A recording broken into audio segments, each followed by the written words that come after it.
All right, and then I think why don't we learn in Zechus of the victims of the collapse, the building collapse in Florida. Sounds Um, good. Yep. yeah. So we left That off. building that a lot of Jewish people live in? That's my well. I know Hatzalah responded, and I saw that there was like a Tehillim list in a local shul. Oh, wow. So yeah, it sounds like there probably was. Um, so we left off at Perak Daled within this introduction by Rav Pinkus. So we're going to try and just finish this up, and then we'll jump to like sort of what we want, where we want to go next. Um, we've spent a lot of time on this introduction, but I feel like there's just so many nuggets that we'll end up referring back to, that'll just help us as we continue this journey. So Rav Pinka says, and where we left last time was he was telling us that it should be a priority for us to think about growth in tefillah, not just growth in Torah, and understanding that there's a lot of power in tefillah, and we don't always understand even all those components of where where are the powerful parts of tefillah. So now he's going to give us much more, I guess, concrete, sort of steps to take. And he says, "Ha'itza ha'ikaris eich la'alos b'madregos atfila ulahasig ba hakavana ha'ru'uya hi likvo zmanim la'avodas hatfila mechutz lezmane hatfila atzmam." He says the first thing, it's just so practical, but he says the first thing, if we want to try and grow in our tefillah, is that we have to set aside time outside of the times that we are actually davening.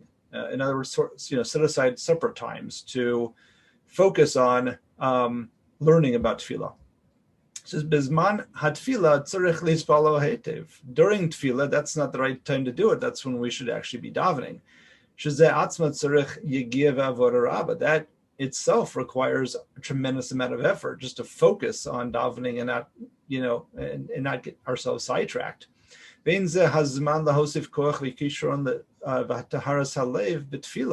And that's not the time to start adding, additional tasks or thoughts and focuses onto ourselves of, okay, what are we supposed to be doing now? What's going on? As it tzarich la'asos b'zman acher al yedei limud b'sfarim hame'orerim le'nikiyos haleh b'tefillah v'havana inyoneho. And we should be setting aside a separate time altogether for, it should be a seder of learning in Sfarim, working on ourselves, etc., in order to have better davening.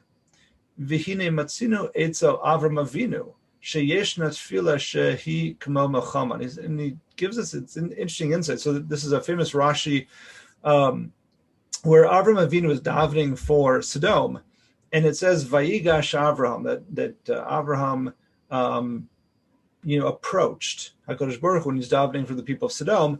And Rashi gives three different explanations as to Vayigash, because Vayigash can mean different things in different contexts. And one of the context, and he says that Avram Avinu is using all three.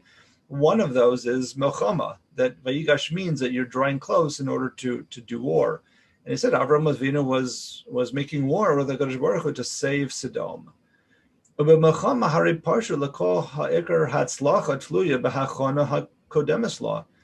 all understand that when it comes to war, the only way to be successful is to do all your preparation well before the first battle ensues.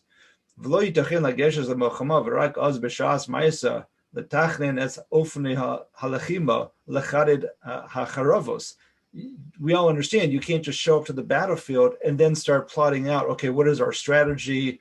And let's start sharpening our swords. Shahari ben kach ben kach is gaver oyev. In the meantime, the enemy is doing whatever they want to do.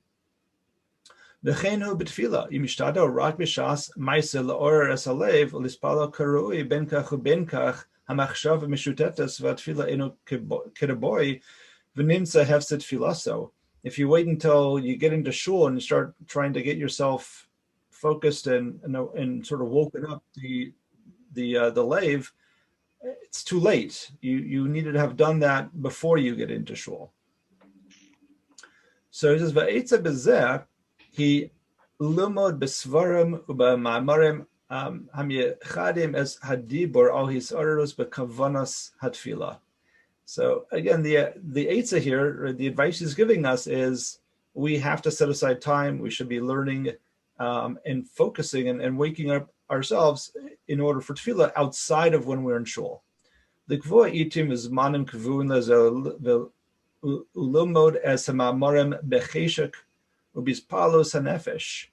Right, setting aside specific times, right, just like what we do for learning Torah. And to sort of find those mamarim, like Rav Pinkas and others, and this is what we're going to continue doing as well, is finding these svarim and finding these sources that help us to really engage and be more inspired for davening. So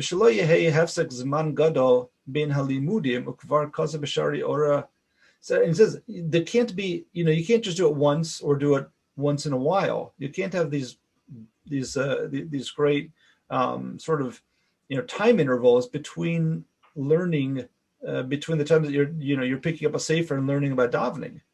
He says, and in the sefer Shari Ora, the Rav Itchela Belzer, Shazosi kimata siba ha'ikari shalimud hama'amarim ha'marim eno poel lifamim as pulaso hanidreshes.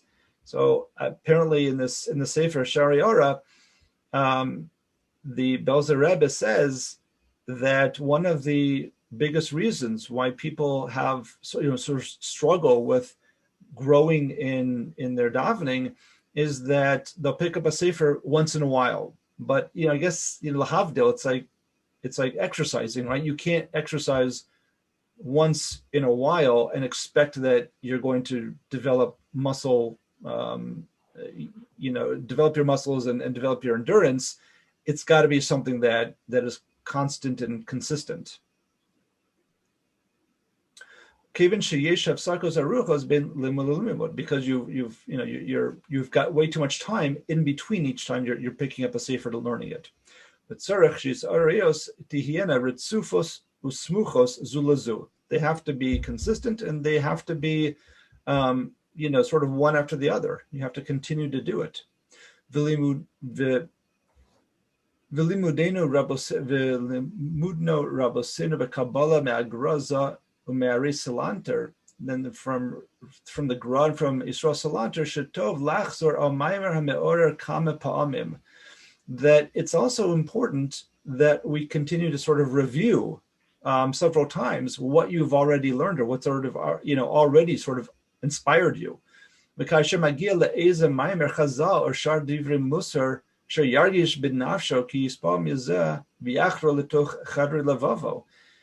find that thing that really does inspire you, and then to continue to learn it in order that it really becomes part of, sort of tucked away, right, inside your heart. Also, bispalos kamo kama v'kama pa'amim ad asher yihu advarim charusim al luach liba. When you go over and over again, it almost becomes engraved upon, inside of you.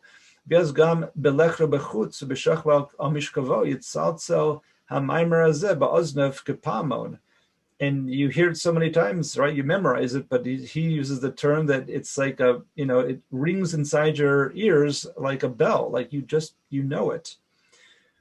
And it doesn't leave your memory.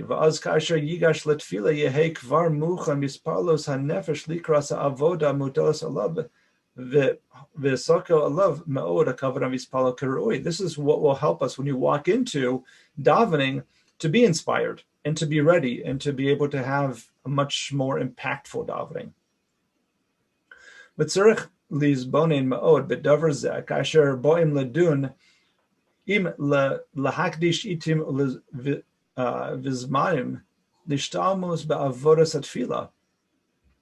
And this is, we have to contemplate the idea that of setting aside time and really having that focused on avodas v'tefillah. V'im ein b'zeh mishum bittul zman limud Torah v'avodas acherus.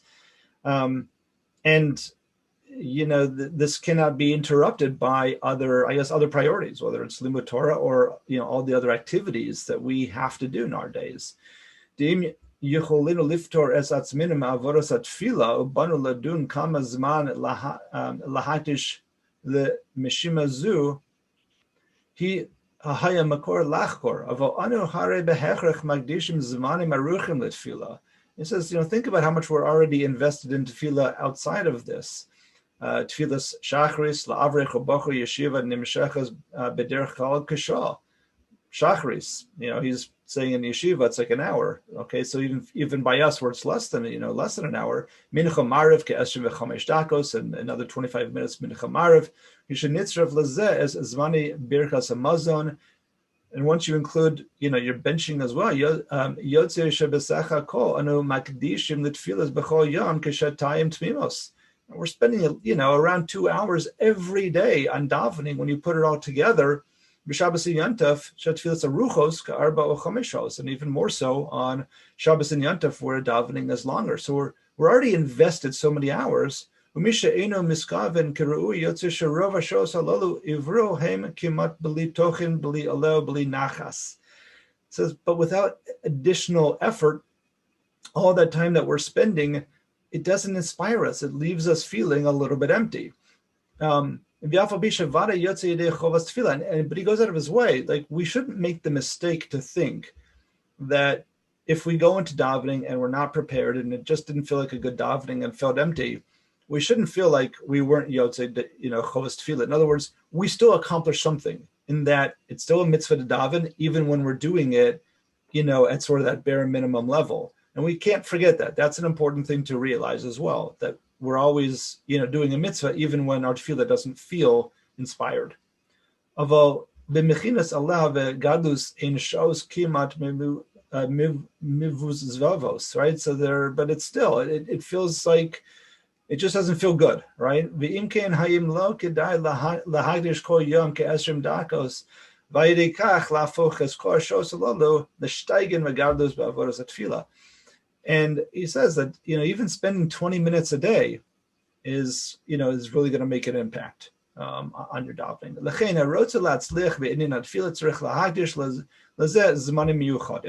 Right? So Sachakol, the summary is we have to spend time doing this outside of davening.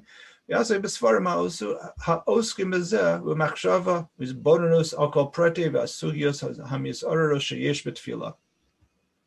all those things that really help us to contemplate and to waken ourselves up and to be inspired. We should have that fire burning inside of us for davening.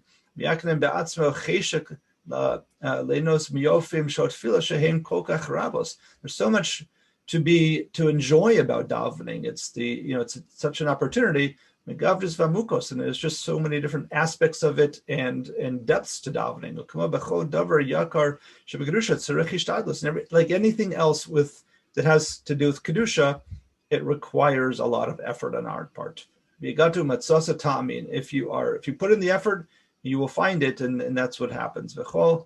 As chalos kashus, and all beginnings are difficult, right? So it's tough to get started, but the payoff is there. As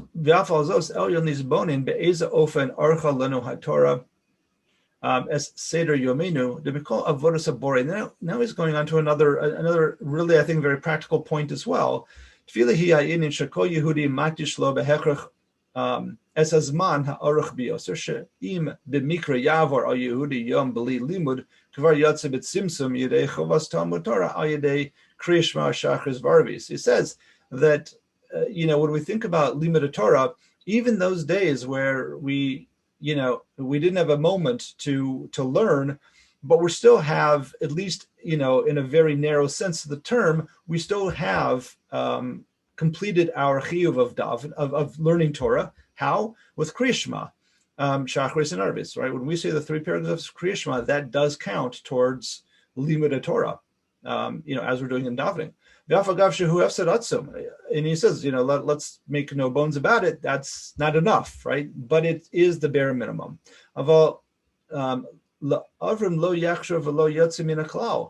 but it's still a bare minimum. You have accomplished something in terms of limud Torah, even if all you do is, even through just your davening of Shacharis and Arvis. But somebody who doesn't daven 3 times a day, like the essence of your Yiddishkeit is complaining to you that's something you have to do. This is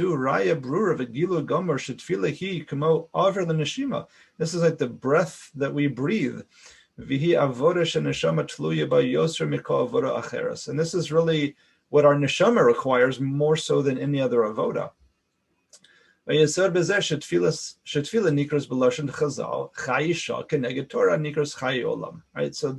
davening is chayisha, what we need right now. It's the breath, as opposed to Torah, which is nikras chay olam. Torah is the long term of what we need for our, for our life as well.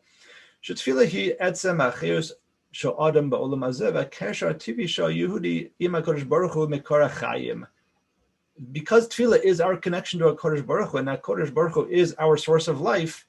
Therefore, that's why it's in a sense like breathing. L'chein kodemes Tefilah l'Torah b'chiyuv kol yom shos rabos, and the chiyuv of Tefilah comes in before the chiyuv of Torah. Davening comes first before we can learn Torah. Even though the greatness of Torah does outweigh the greatness of Tefilah.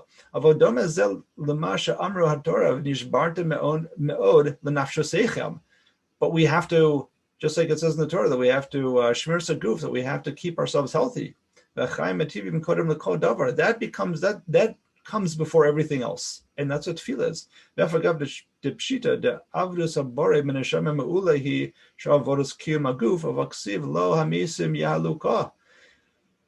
The dead cannot praise you, as we say in Hallel. So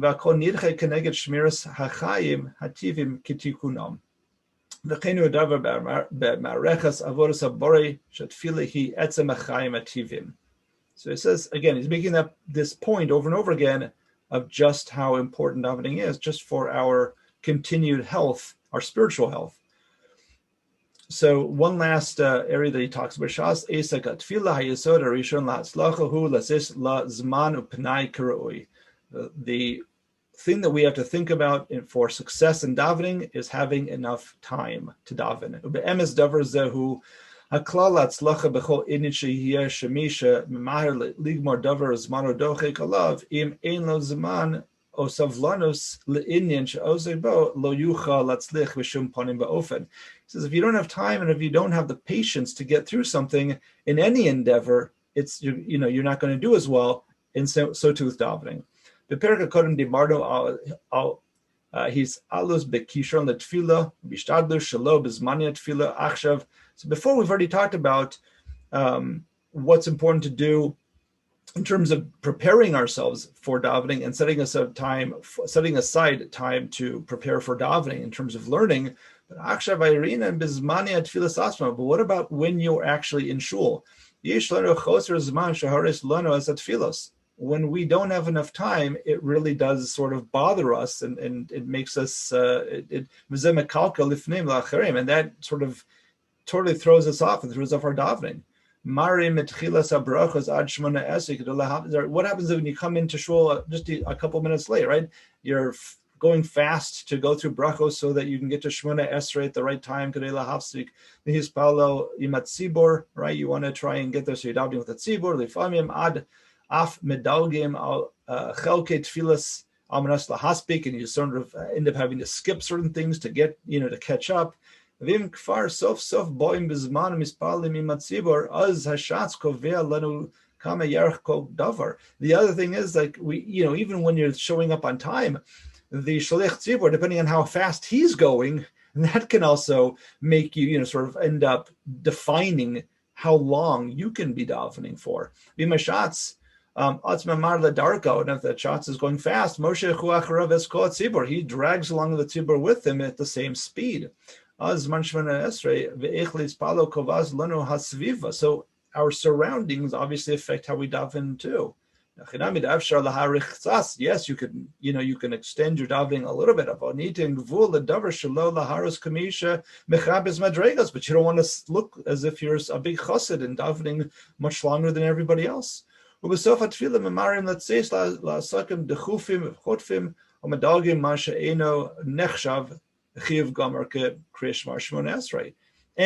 at the end of the day, we're trying to finish also because we have places to go and we have work to do or whatever it is, an appointment to get to or what have you. And we end up, again, perhaps skipping something that's not a clear chiyuv, like Kriya Shema or Shemona Esrei is. And he says, at the end of the day, this is what's happening is you don't really have enough time to really put in for tefillah.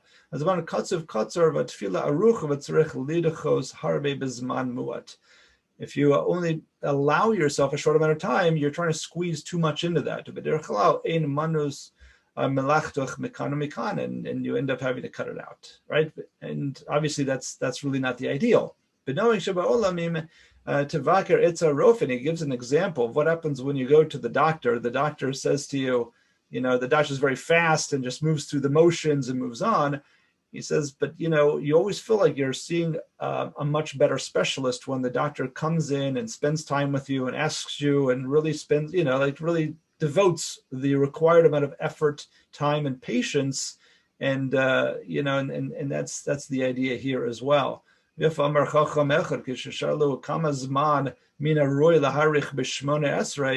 Somebody once, he says, went to a chacham and said, how long should my davening, should my Shmona Esrei be? What did he answer? Ad shegomrim, until you're finished. That's how long you should spend davening, until you're finished. Kamen nifla hadraga hagdera zu. This is like, it seems simple and maybe even funny, but it's really, like he says, like this is really a powerful idea. One person's davening might be longer, one's might be shorter. But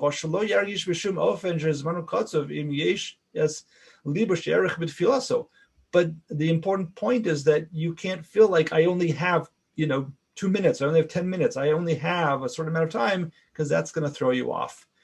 We have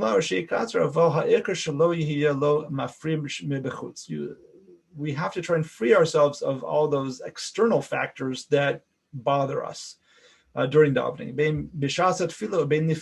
And even before tefillah, this is true.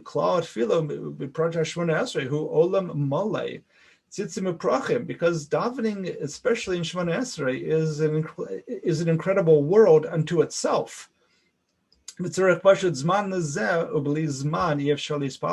time, without having to, that space and that time to be able to devote to it, it just doesn't work. And now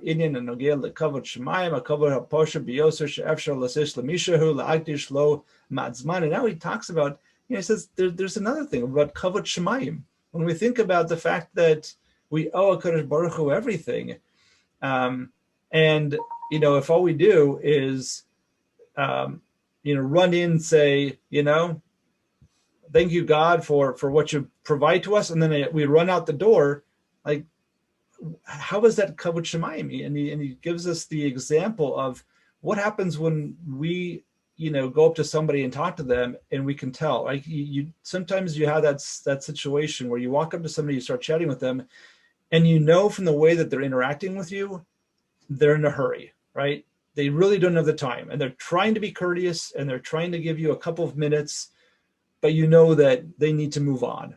And at the end of that conversation, you sort of feel a little bit put off, right? Because this person obviously didn't have the time, didn't have the patience, didn't really want to be talking to me, and only did it because he had to. And that's not what the feeling we want to give to HaKadosh Baruch Hu, who gives us everything.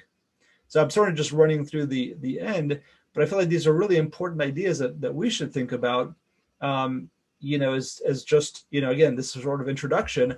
We're just about out of time. I think where we want to pick up next, though, is because I feel like we've got a really strong foundation with Rav Pinkas in terms of just how we should be thinking about our approach of, sort of putting tefillah up on a pedestal, really thinking about setting aside time for learning about it outside of davening, making sure that we've got time when we're davening.